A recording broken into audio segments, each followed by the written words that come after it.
Hello, my name is Dr. Fabio Garcia. I'm the Chief of Neurosurgery at Denver Health Medical Center and the Director of Brain Tumor Program and Epilepsy Surgery Program. Today we're going to talk about dystonias and surgical treatment of dystonias.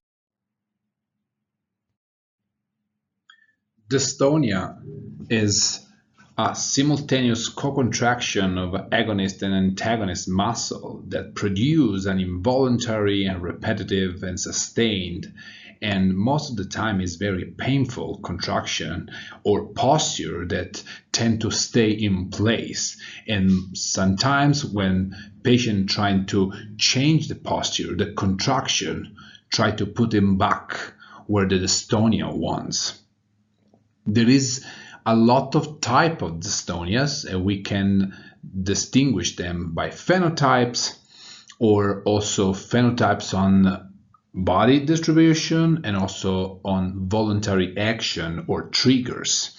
We have over here, we can see generalized dystonia, and this usually affects the trunk plus other two sites. It could be the cervical part or it could be the hands, for example.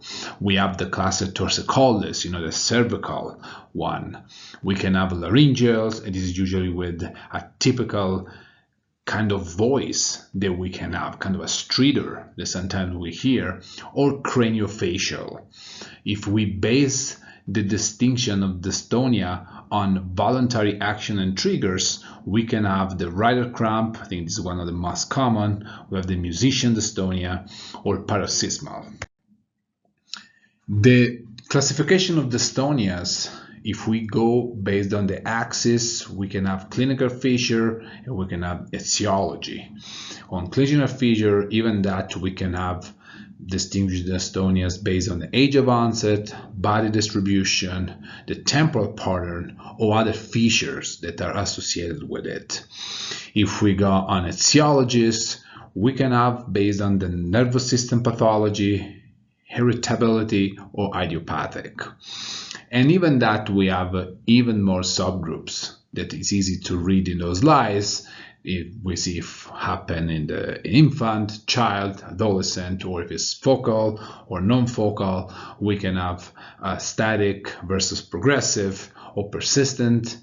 We can have dystonia that is isolated or associated, for example, with tremor, or sometimes even combined. On the physiology, in the nervous system pathology, we can have degenerative disease, we can have structural, or sometimes we cannot identify. The same with idiopathic, can be sporadic or familiar, or it can be inherited or acquired.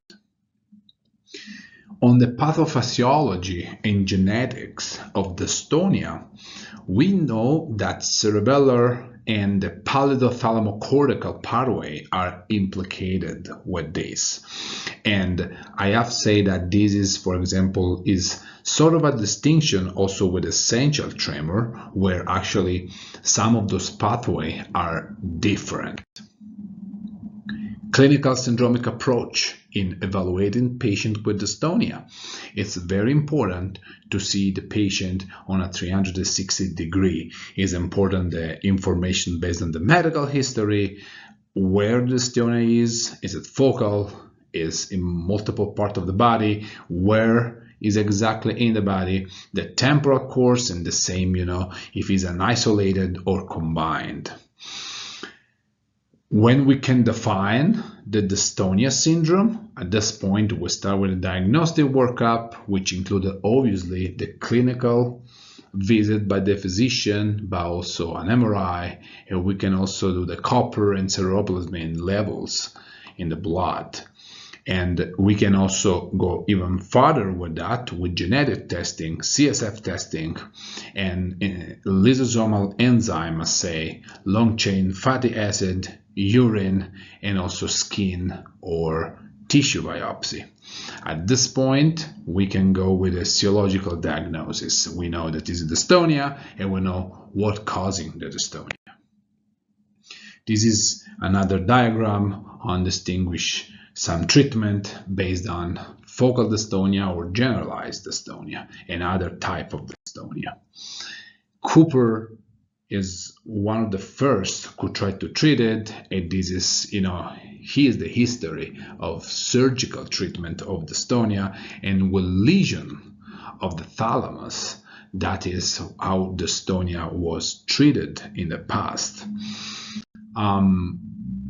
The ventral oral nucleus of the thalamus and the thalamotomy, obviously, that was done in the VO of the thalamus, it was used to treat task-specific focal hand dystonia, the writer's cramp, and this is called Tyra method.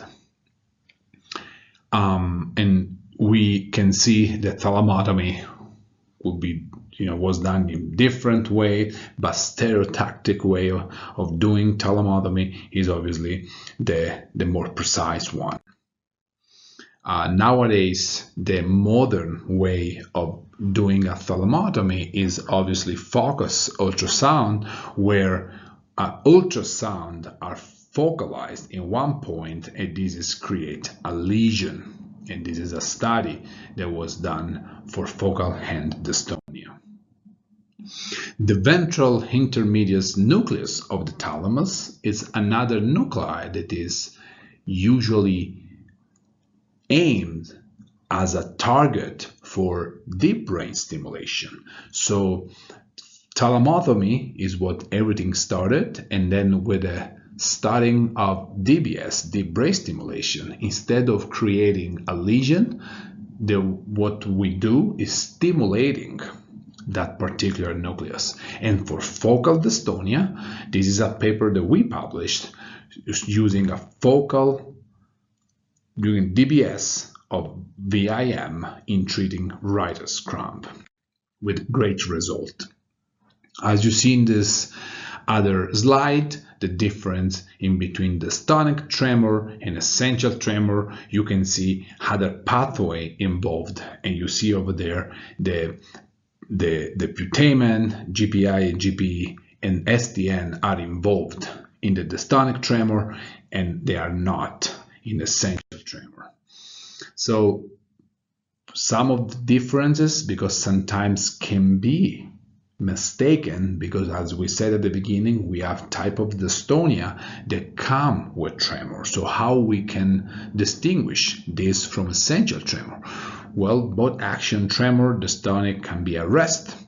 Dystonic tremor usually is unilateral or can be very asymmetric, and also begins at or after some dystonia that is elsewhere. Dystonic tremor reduces by gest or positioning body part in position dystonia tends to place it, and is aggravated by orienting against the main direction of the dystonic pole. The pallidotomy for dystonia was another milestone in treating people with dystonia. Bilateral pallidotomy, so destroying the pallidus, both sides, is actually very similar of what is the state of the art today to treating of dystonia, which is DBS, or the globus pallidus internus, GPI. And what we saw that actually doing a pallidotomy, or so destroying or stimulating, are actually very similar, both for effectiveness and safety for dystonia. And the reason why pallidotomy is not done anymore is not because it was not effective.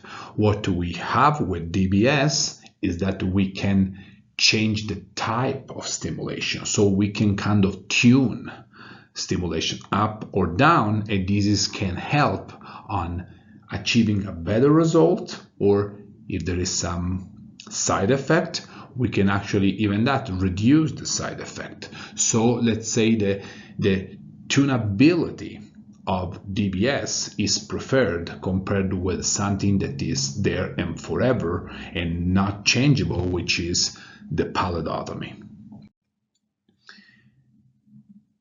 All the study done with DBS of GPI, nowadays DBS, deep brain stimulation of the GPI, is this chosen method to treat dystonia, and studies show that the results are very good. And those are amazing studies on the New England Journal of Medicine, and both of them shows how good people do when treated with DBS.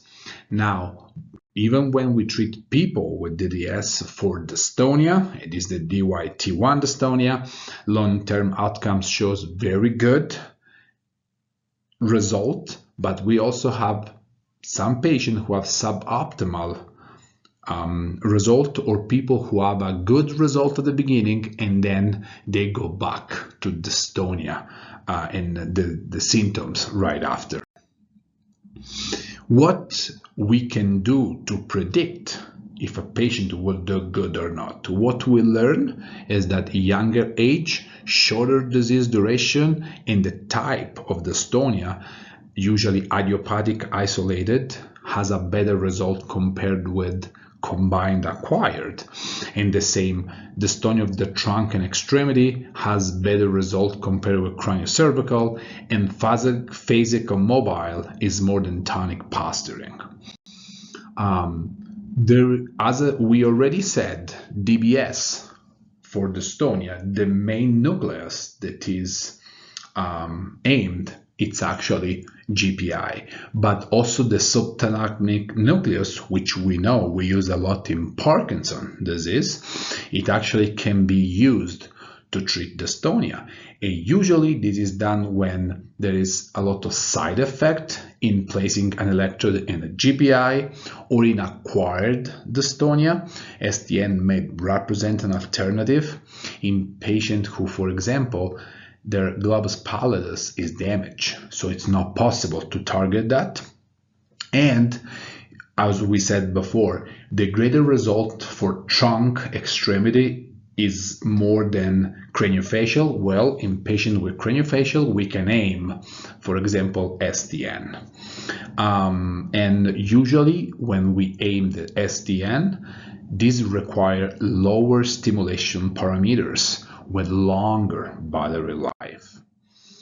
In summary, we can say that when we decide to treat a patient surgically for dystonia, which again has a great result, we need to think if all the medicine have failed, even systemic and topic. People can tolerate dystonia at all where their quality of life is very poor. When failure, as I said before, even topical treatment, if you have a cervical dystonia, first treatment is Botox. If that doesn't work, we can think about surgery.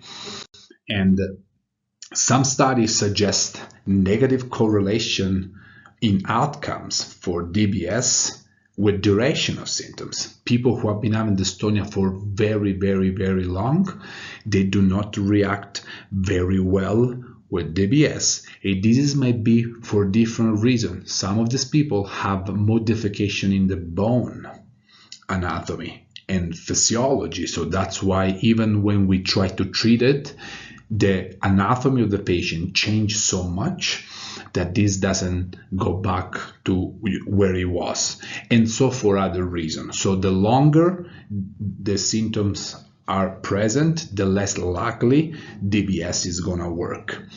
And this is, you can see that fixed skeletal deformity. Also in the meantime, there could be a social development that can be altered. And so in general, this cannot be a one and done diagnosis and therapy, but every case needs to be studied and the therapy needs to be applied for the patient.